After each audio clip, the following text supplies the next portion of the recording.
अस्सलाम वालेकुम। ये हमारे सिलेबस की इंशाल्लाह पहली वीडियो होगी। टॉपिक हमारा है टॉपिक नंबर 1 जो कि नंबर्स है सिलेबस के अंदर। अब सिलेबस में इस टॉपिक के अंदर क्या क्या आता है और हमें क्या क्या पता होना चाहिए उसके ऊपर एक नज़र डालते हैं। Candidates should be able to identify and use natural numbers, integers, positive, negative and zero, prime numbers, square numbers, cube numbers, common factors, common multiples, rational and irrational numbers और real numbers. And all of this includes expressing numbers as a product of prime factors, finding the LCM and HCF of two or more numbers। हम इन सारी चीज़ों को detail में देखेंगे। सबसे पहले हम बात करते हैं टाइप्स ऑफ नंबर्स की, कि सबसे पहले हमारे पास आते हैं नेचुरल नंबर्स। अब नेचुरल नंबर्स क्या होते हैं? वो नंबर्स जो हमारे पास नेचुरली दुनिया में एग्जिस्ट करते हो, जिनको हम दूसरे अल्फाज में काउंटिंग नंबर्स भी कहते हैं। तो ये हमारे पास हो जाएगा 1 2 3 4 एंड सो ऑन। अब ये नेचुरली दुनिया में एग्जिस्ट करते हैं, इसका क्या मतलब है? आपने कभी भी दुनिया में कोई चीज़ नेगेटिव नहीं देखी होगी, जो मटेरियल चीज़ें होती हैं। यानी कि मिसाल के तौर पे आपके पास दो किताबें हो सकती हैं, आपके पास नेगेटिव एक किताब नहीं हो सकती, सही है। इसी तरह से आपके पास एक सेब हो सकता है नेचुरली, आपके पास आधा सेब नहीं हो सकता है naturally. Naturally is the key word. ये तो आप काट के उसको आधा करते हैं वो तो अलग बात है, लेकिन नेचुरली वो एग्जिस्ट नहीं करता इस तरह से, ठीक है। इसलिए हम इनको नेचुरल नंबर्स कहते हैं। इसके बाद हमारे पास आते हैं होल नंबर्स। अब होल नंबर्स का क्या मतलब है? होल नंबर्स में आपके पास सिर्फ और सिर्फ एक और चीज आ जाती है कि उसमें जीरो भी शामिल होता है।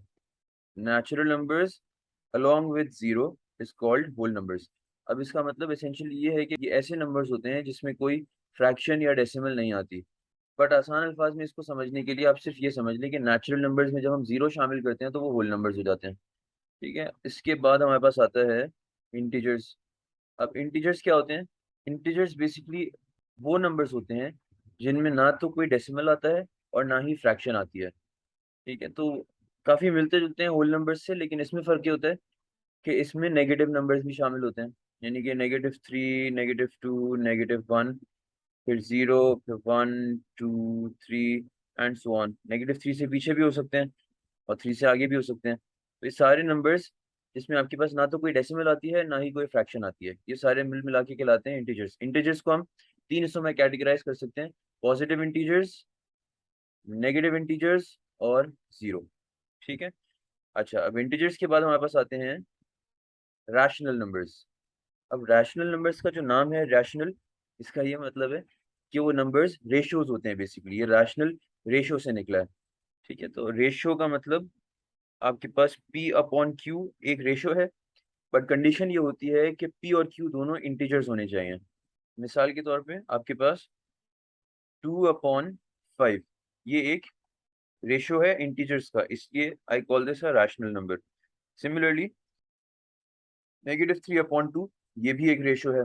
-4/6 भी एक रेशियो ऑफ इंटीजर्स है। This is also a rational number, लेकिन आई नो कि I can simplify this into 2/3।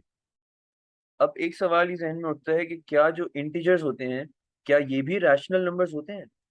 यानी कि लेट्स से -2 है या 5 हो गया या 99 हो गया, क्या ये भी रैशनल नंबर्स हैं? तो इस सवाल का जवाब है बिल्कुल है, क्योंकि ये रेशियो इवन दो हम लिखते नहीं हैं, ये हमेशा रेशियो की फॉर्म में मौजूद होता है अपॉन वन के साथ।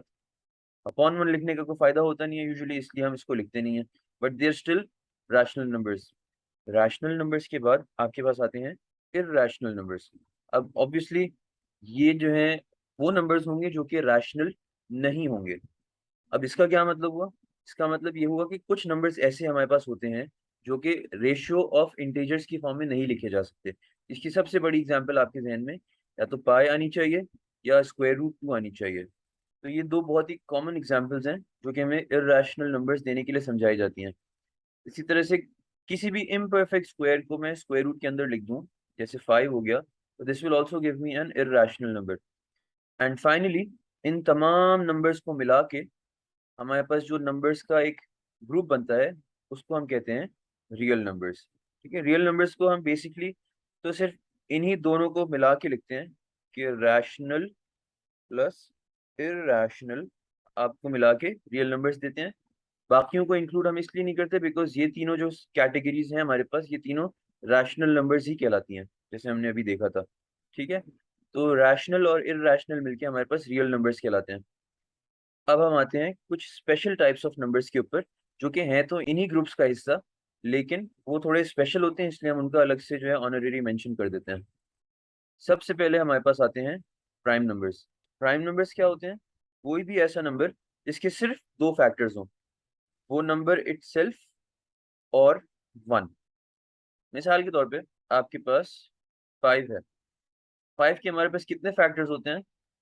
एक 1 से डिवाइड होता है 5, और दूसरा 5 से डिवाइड होता है, और किसी नंबर से डिवाइड नहीं होता। तो इसका मतलब ये हुआ कि 5 एक प्राइम नंबर है।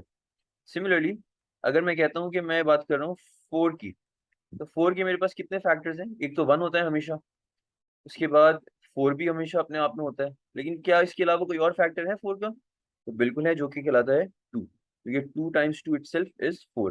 तो क्योंकि 4 के 1 और इटसेल्फ के अलावा एक और फैक्टर मौजूद है, इसका मतलब यह है कि 4 एक प्राइम नंबर नहीं है।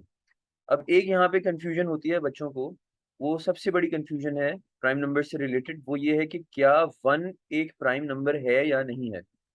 तो बाय डेफिनेशन तो होना चाहिए, क्योंकि 1 का सिर्फ एक ही फैक्टर होता है 1, जो कि इटसेल्फ भी 1 है।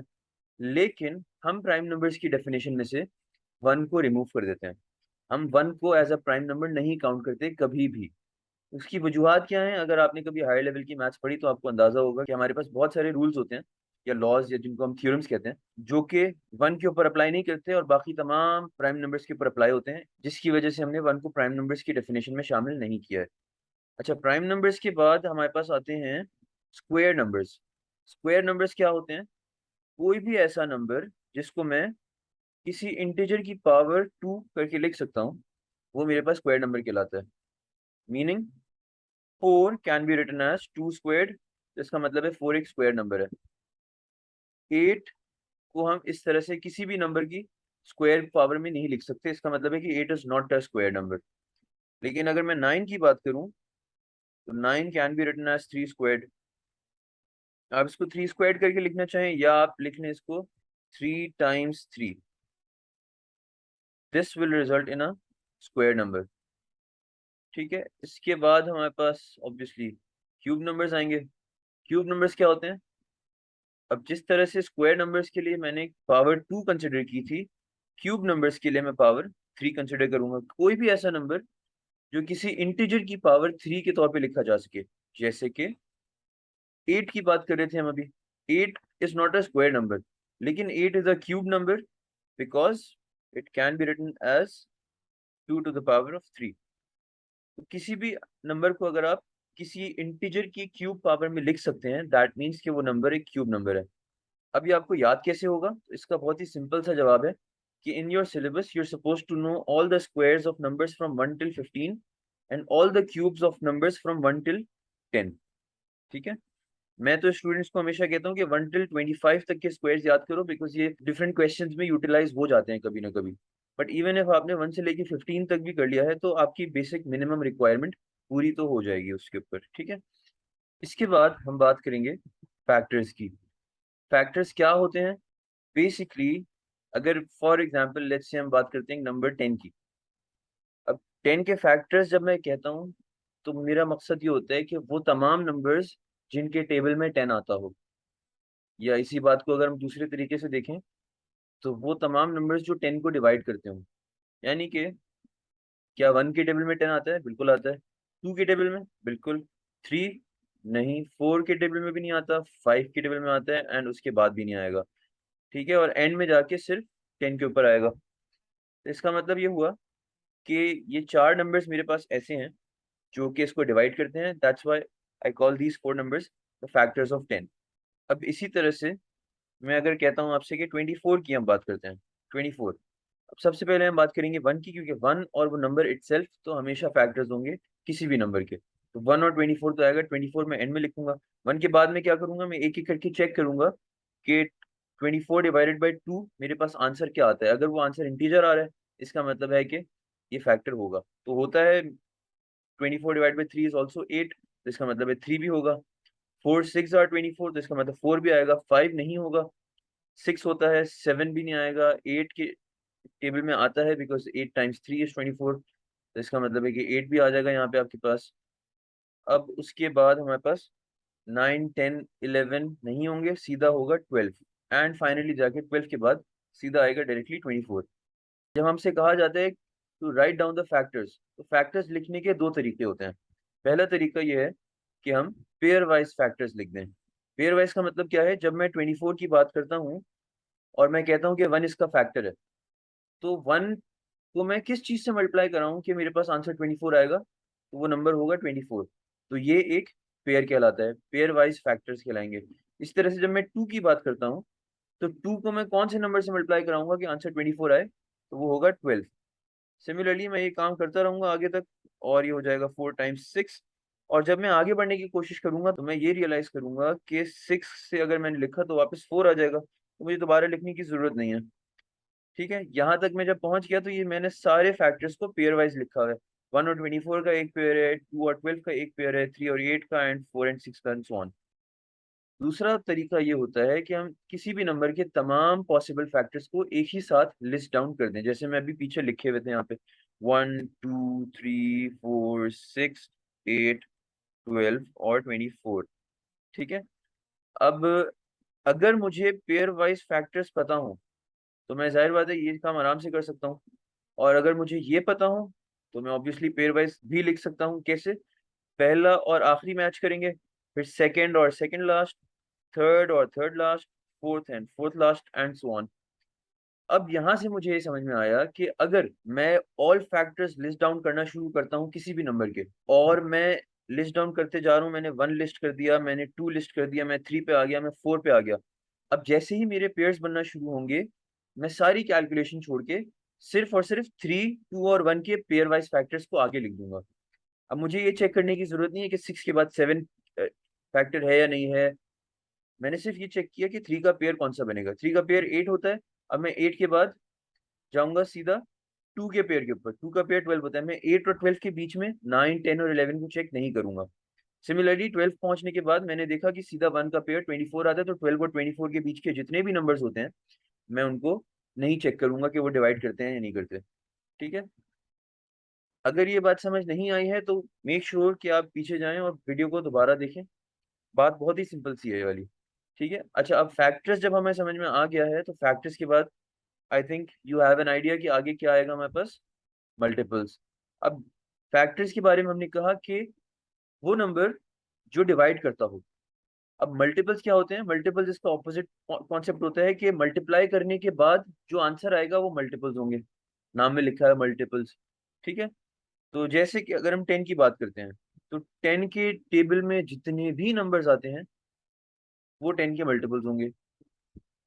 यानी कि 10 हो गया, 70 हो गया, 310 हो गया।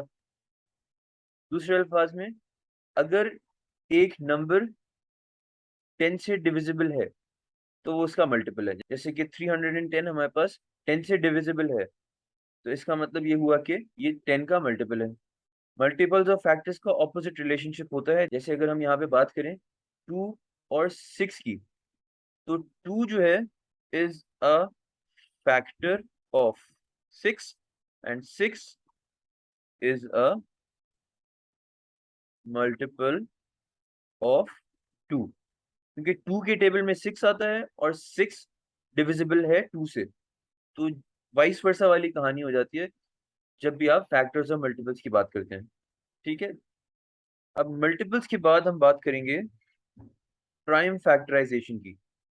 अभी हमने देखा कि जब हम फैक्टराइजेशन करते हैं किसी भी नंबर की, तो हम दो तरह से कर सकते हैं। एक हम पेयरवाइज कर सकते हैं, दूसरा हम लिस्ट डाउन कर सकते हैं ऑल पॉसिबल फैक्टर्स। एक स्पेशल टाइप ऑफ फैक्टराइजेशन की होती है जिसका हमने जिक्र पहले नहीं किया था, जो कि कहलाती है प्राइम फैक्टराइजेशन। अब नाम में लिखा हुआ है प्राइम, इसका मतलब है कि हम जितने भी फैक्टर्स निकालेंगे वो सारे प्राइम नंबर्स होंगे। ठीक है। इसका सबसे सिंपल तरीका आपके पास होता है to do it by long division. आपने सबसे पहला काम क्या किया? Start by the first prime number which is not 1 but 2। 2 से आपने डिवाइड किया तो आंसर आएगा आपके पास 12। फिर अगेन 2 से ट्राई किया, आंसर आया 6। फिर अगेन 2 से ट्राई किया, आंसर आ गया 3। अब यहाँ से आगे जाने की आपको जरूरत नहीं है, बिकॉज ये 3 itself is a prime number. या अगर आपको आगे जाना पसंद भी है तो आप ये एक्स्ट्रा स्टेप कर सकते हैं। अब यहाँ पे मेरे पास कितने फैक्टर्स आ गए? ये टोटल 4 फैक्टर्स आए हैं प्राइम नंबर्स की फॉर्म में। तो अगर मैं इसको मिला के एक साथ लिखना चाहूंगा तो या तो मैं लिख सकता हूँ 2 टाइम्स 2 टाइम्स 2 टाइम्स 3, या if I want be smart about it I will write 2 cube into 3। तो 24 को जब मैं इस तरह से प्राइम नंबर्स के थ्रू फैक्टराइज करता हूँ तो ये कहलाती है प्राइम फैक्टराइजेशन। ठीक है, ये समझना बहुत जरूरी है क्योंकि इससे रिलेटेड सवालात हम देखेंगे, पेपर में भी आते हैं। तो प्राइम फैक्टराइजेशन करने के लिए आपको ये लॉन्ग डिवीजन का तरीका आना चाहिए। तो अब कुछ प्रैक्टिस क्वेश्चंस आपके लिए स्क्रीन के ऊपर लिख रहा हूँ। 45 हो गया सबसे पहले, इसकी प्राइम फैक्टराइजेशन करनी है। इसी तरह से 26 है, इसकी प्राइम फैक्टराइजेशन करनी है। और एक थोड़ा सा बड़ा नंबर लेते हैं हम, 144। इन तीन नंबर्स की प्राइम फैक्टराइजेशन करनी है। तो अगर आप खुद से करना चाहते हैं, जो कि आपको करना चाहिए, पॉज करें और अपनी वर्किंग करें। मैं आगे काम स्टार्ट करता हूँ। लॉन्ग डिवीजन में स्टार्ट करेंगे। 45 is not an even number, तो 2 से डिवाइड हो नहीं सकता। हम 3 से चेक करते हैं, 3 से डिविजिबल है और ये होगा 15 से। फिर मैंने चेक किया तो फिर से 3 से डिवाइड होता है, आंसर आता है 5। अब मैं आगे नहीं जा रहा because 5 is a prime number. हम तब तक डिवाइड करते रहते हैं जब तक प्राइम नंबर नहीं आ जाता। अब इसको सिंप्लीफाई करके एक साथ कैसे लिखेंगे, 3 स्क्वायर इंटू 5। अब 26 पे आते हैं। तो सबसे पहले इवन नंबर है तो मैंने 2 से डिवाइड कर दिया, आगे आंसर 13। और 13 भी एक प्राइम नंबर होता है, तो हम इसकी आगे फर्दर नहीं जा सकते। इसकी सिर्फ और सिर्फ इतनी सी प्राइम फैक्टराइजेशन बनेगी और कुछ भी नहीं होगा इसके अंदर। अब आते हैं जरा 144 के ऊपर। सबसे पहले मैंने 2 से स्टार्ट किया, 2 से डिवाइड किया तो 72 बचेगा मेरे पास। अगेन इवन नंबर है तो 2 से आप करते हैं जब तक इवन नंबर आ रहा है आपके पास। यहाँ पे 18 होगा, फिर 2 से किया, अब आ जाएगा 9। और 9 2 से नहीं होगा लेकिन 3 से होता है, मैं पता है। और डिवाइड करने के बाद 3 आ गया, 3 से प्राइम नंबर, तो मैं रुक जाऊंगा यहीं पे। अब देखा 2 कितनी दफा आ रहा है, 4 दफा आ रहा है, तो 2 की पावर 4 लिखा। और 3 कितनी दफा आ रहा है, 2 दफा आ रहा है, तो टाइम्स 3 स्क्वायर्ड। तो ये हमारे पास हो गई प्राइम फैक्टराइजेशन की कुछ एग्जांपल्स। डिस्क्रिप्शन के अंदर आपके साथ जो डॉक्यूमेंट शेयर करूंगा इंशाल्लाह, उसके अंदर आपके लिए फर्दर प्रैक्टिस के लिए क्वेश्चंस होंगे।